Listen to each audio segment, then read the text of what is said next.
Faut jouer de ma carte peut-être.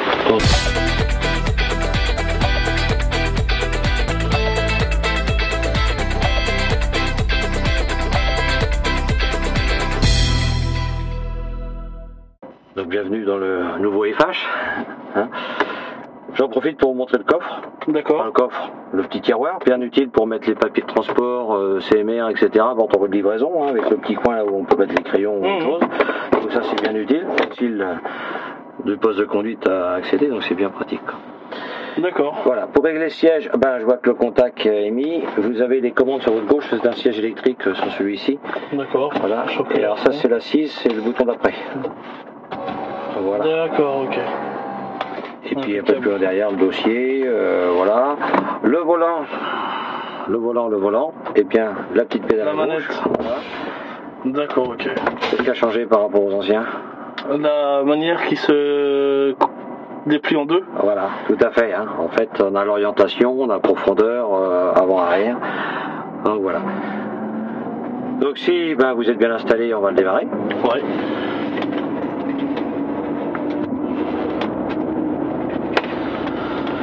Alors, quelques commandes pour information.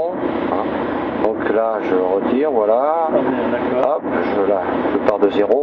J'appuie sur le petit bouton là, hein, vous voyez, c'est un petit curseur. Voilà, je navigue. Je veux savoir où j'en suis dans mes heures de conduite, de travail, tout en roulant. Ça m'évite d'aller mettre les yeux là-haut où je vois pas grand-chose. Hein. Mes pressions d'huile, comment dirais-je, niveau, etc. Hein, l'alimentation d'air. Ouais, voilà. Là, j'ai un bip, comment ça se fait, j'ai pas assez d'air dans le table, je vais aller voir. Voilà. Ordinateur de bord, donc là mes consommations, avec les trajets 1, trajet 2, les autonomies et autres. Voilà. Indicateur de charge, par exemple. Voilà. Hein. Donc sur là, je n'ai les informations que du tracteur. Je n'ai pas les informations de la Spearboard parce que bon, ça ne marche pas avec des vieilles semis. Là, j'ai une vieille semis. Par contre, dès lors que vous êtes avec des Spearboard comme on voit dans le parcours, il n'y a aucun problème, tout fonctionne.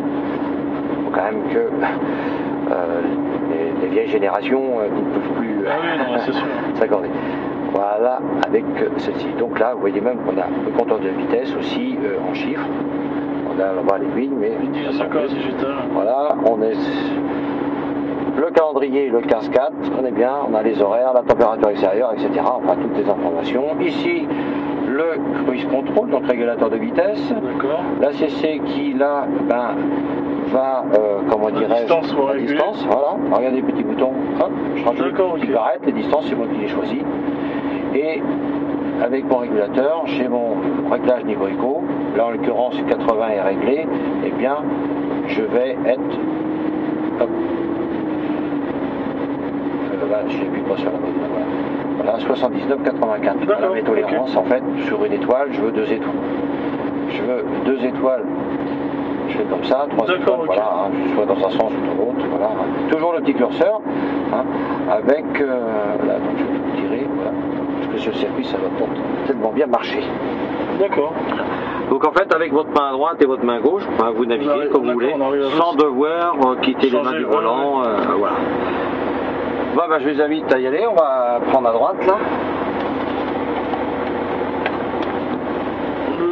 Ah, ils nous ont pris le frein. Non, il est ici. Très discret maintenant, de par le côté électrique. En bas. Alors, le pied sur le frein, on appuie dessus, ou tout simplement, vous appuyez nulle part, hormis sur l'accélérateur, et on part, il va se retirer tout seul. Ah, il va se retirer tout seul. Voilà, allez-y. Ah, d'accord. Voilà. On va prendre à droite. Vous avez mis la ceinture?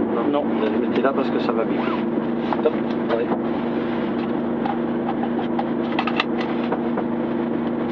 C'est bon, vous pouvez y aller là. On va prendre à droite. Donc là, c'est une totliner derrière? C'est une totliner. Nous sommes à 42 tonnes. D'accord.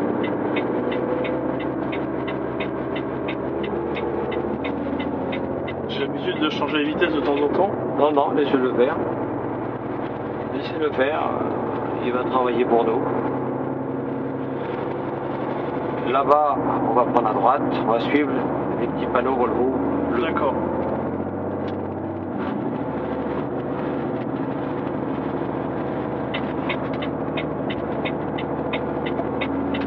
Ce véhicule est équipé de l'essieu IFS, suspension indépendante et articulation ou indépendante. D'accord. Voilà. Ça comme sur la voiture. Ah, ça sent quand même un petit peu. Donc on va passer sur des vibreurs tout à l'heure. On l'a ressenti. Les rétroviseurs, ça va, c'est bien réglé. Ouais, impeccable. Vous voyez bien derrière. Ces 4 rétroviseurs sont réglables, bien sûr, hein, indépendamment les uns des autres, avec justement, bah voilà, vous avez la main dessus sur la portière. Là, nous avons notre commande, donc on est en A, c'est-à-dire on va bénéficier de l'avantage de l'aérol, qui, on va voir quand on va être sur les vibreurs, celui-ci va se mettre à rouler tout seul. À gauche là? Vous restez comme vous êtes, comme ça. Mettez vos roues gauche sur les vibreurs. Quelque chose qui vient dans le volant? Non, du tout. C'est vrai que ça se sent pas mal. Hein. Bien, hein?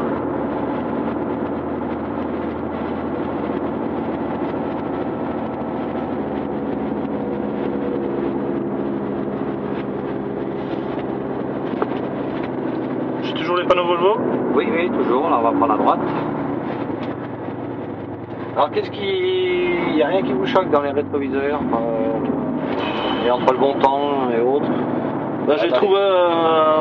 des petits coins, par exemple, là. On a plus la visibilité dans tout ce qui est l'angle mort qui était caché par les gros rétroviseurs. Voilà, c'est un point très important de sécurité. Hein. On a augmenté de 17% les surfaces donc, des vitrages, donc qui veut dire de visibilité. Même au niveau du carreau qui est un peu plombré, c'est pas mal. Tout droit toujours? Toujours, ouais. Et dans la descente, on va essayer le VEB.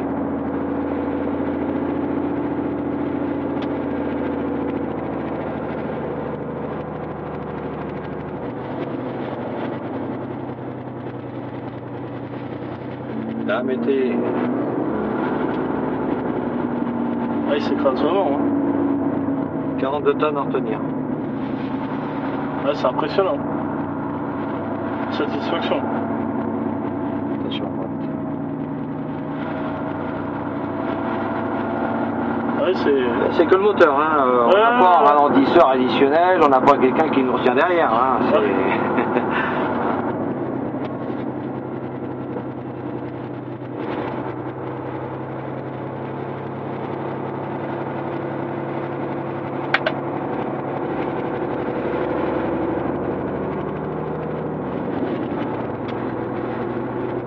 C'est vrai que d'avoir tout à la droite. Oui, oui, à droite. D'avoir tout comme ça sur l'écran principal, c'est quand même mieux. C'est très visuel.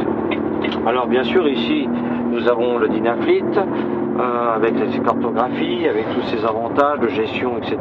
Et on passe d'un écran à un autre écran, toujours avec notre main droite sur le volant, avec les commandes qui sont là. Il n'y a pas besoin d'aller chercher ailleurs. Tout à fait. Une cabine silencieuse, quand même. Spacieuse. Spacieuse, 1 mètre cube de plus. Une vitre en guise de plafonnier, on va dire. Non, mais c'est sûr, mais la luminosité rentre bien. Tout à fait. Là, on va prendre à gauche. Ça nous sert de toit ouvrant et en même temps d'issue de secours. En cas de renversement. En cas de renversement, le petit marteau pour briser la glace est ici. Bon, c'est quand même sympa. Le toit ouvrant, l'interrupteur est au-dessus de votre tête. D'accord. Avec des rideaux qu'on peut fermer la nuit.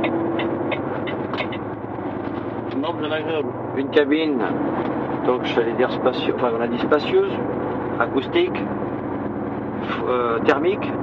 Là, le Parcool qui équipe ce véhicule-là nous refroidira la cabine pour une température ambiante agréable sans devoir mettre le moteur en route. D'accord. Voilà, simplement alimenté par les batteries, donc avec une autonomie raisonnable de 6 heures.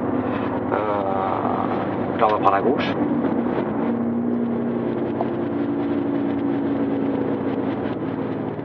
Tout à gauche? Oui, oui, tout à fait. On descend, on va au petit panneau Volvo en face là-bas. D'accord. Par contre, là-bas, vous allez bien serrer sur la droite pour éviter de toucher aux cônes qui sont sur la gauche.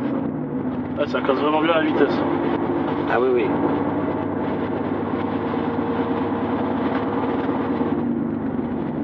Et droit, à gauche, quand vous êtes là, vous tournez à gauche. Voilà. Et là, vous restez comme ça sur votre droite. Vous allez voir derrière, ça passe tout seul. C'est même pas la peine de regarder.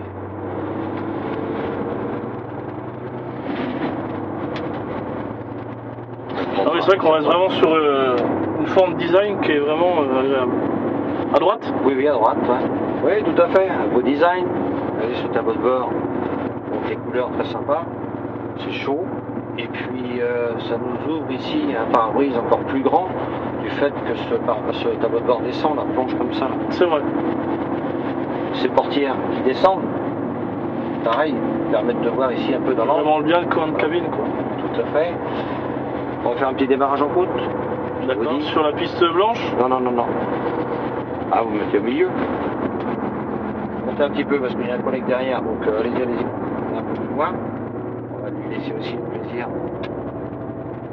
de jouer. C'est une pente qui est à peu près à 12%. Voilà. Alors le problème de la Jeep, c'est comme ça. J'ai plus ma pédale. Ça, voilà. c'est sûr. Je n'ai pas l'aide au démarrage en côte. Ah oui, d'accord. Celui-là n'en est pas équipé. Bon, ils sont tous équipés, mais celui-ci ne l'est pas. Donc ça nous a fait découvrir aussi une commande qui est bien utile. C'est cette commande qui est la commande du VEB. Tirez-la vers le volant. Lâchez votre pédale de frein. Non, gardez-la. Voilà. Lâchez la pédale de frein. Ça stabilise le véhicule? Eh oui. Donc là maintenant, vous la lâchez, vous accélérez en même temps. Accélérez. Ah oui, d'accord. Qu'est-ce que j'ai fait? J'ai tout simplement serré les freins de ma semi-remorque. J'ai utilisé ma semi-remorque pour m'aider dans ma... D'accord, oui, il n'y a pas besoin d'aller chercher le bouton. Tout à fait. Alors bien sûr, l'aide au démarrage en côte est fait pour ça. Mais dans une manœuvre d'approche un peu délicate, ça peut être utile. Et c'est surtout utile pour faire l'essai de traction. Lorsque je décroche, je raccroche, je ne suis pas très sûr que ma sellette est bien accrochée. J'ai juste à tirer dessus. J'ai pas besoin d'aller voir, machin. Mais attention, ce n'est pas un frein d'aliment. D'accord, d'accord. Ça ne fonctionne qu'à l'arrêt. Qu'à l'arrêt. Mais bon, ça peut être utile, vous savez. À un moment donné, ouais, non, mais c'est sûr. Ça arrivait beaucoup. Les gars avaient des sellettes qui étaient décrochées le temps qu'ils mangeaient. Ça, ouais. Voilà. Les malveillants faisaient ça. Bon, maintenant, je sais pas si ça se fait toujours. Oui, tout droit et ensuite à gauche. Voilà. Bon, bah là, ça permet tout de suite. D'accord, d'accord. Quand on veut avoir une bonne conduite, quand on veut que ça aille bien en conduite, eh bien, le truc, c'est de sentir correctement son véhicule. Donc, dès qu'on sait que son véhicule est parfaitement en sécurité, qu'il n'y a aucun problème, eh bien là, on peut y aller. On a tout ce qu'il faut en dessous pour travailler, la puissance, la souplesse, le confort, la sécurité. Non, mais c'est sûr qu'on est très bien. Royal. En fait, on a tout pour bien travailler. Donc, on va se remettre à gauche, là. Il y a vraiment une longueur de différence avec l'autre. Je refais le tour? Non, non, non, non, on va rester là. On va se mettre là.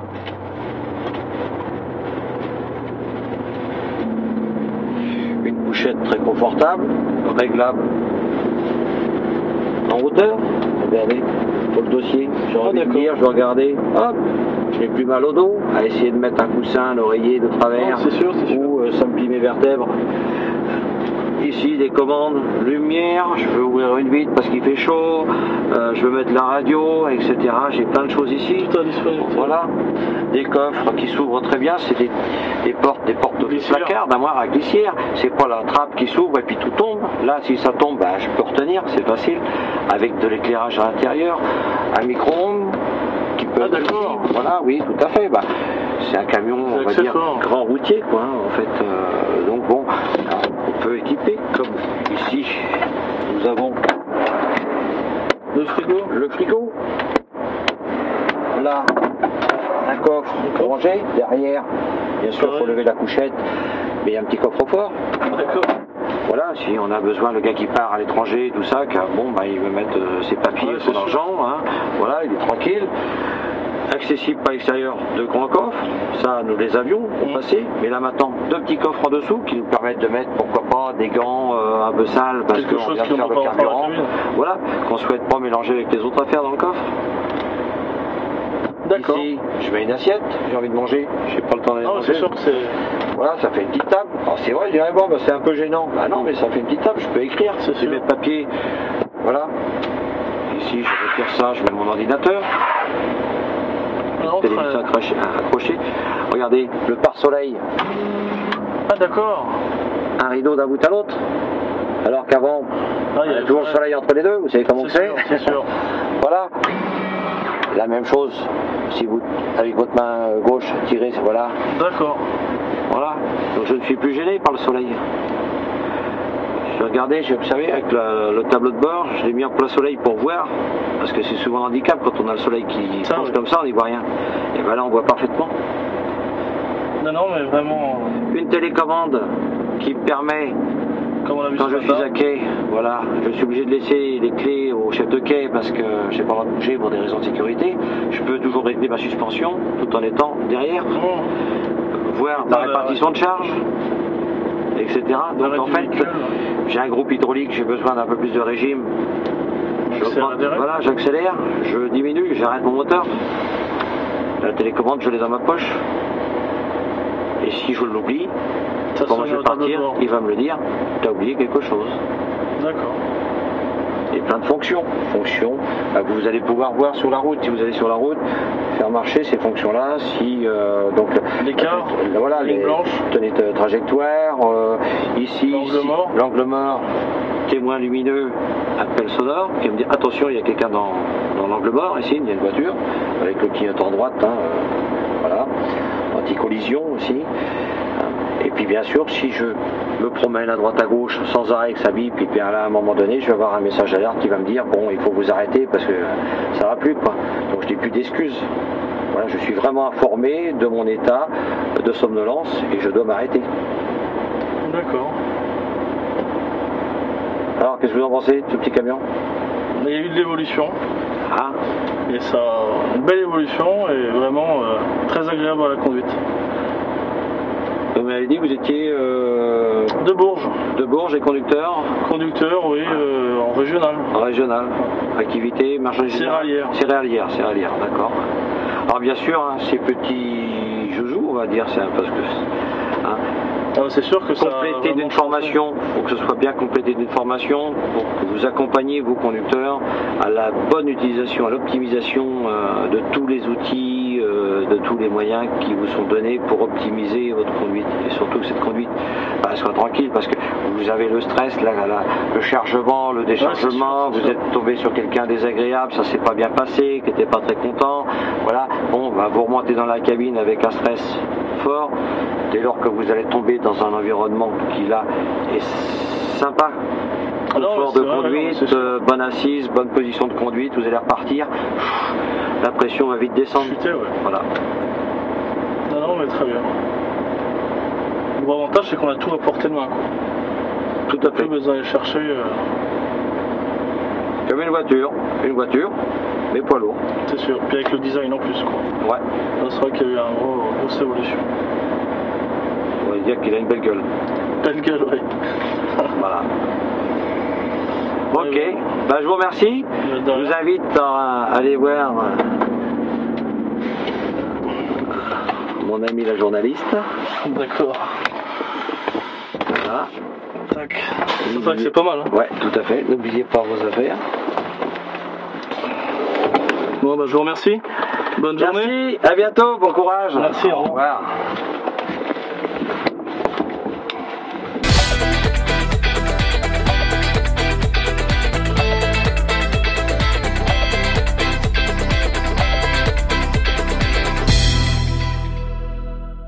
Quelles sont vos impressions après cet essai du nouveau Volvo FH?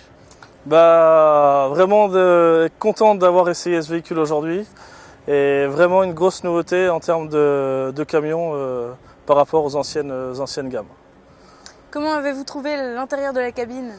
Très spacieux, très insonorisé et vraiment un confort de conduite remarquable.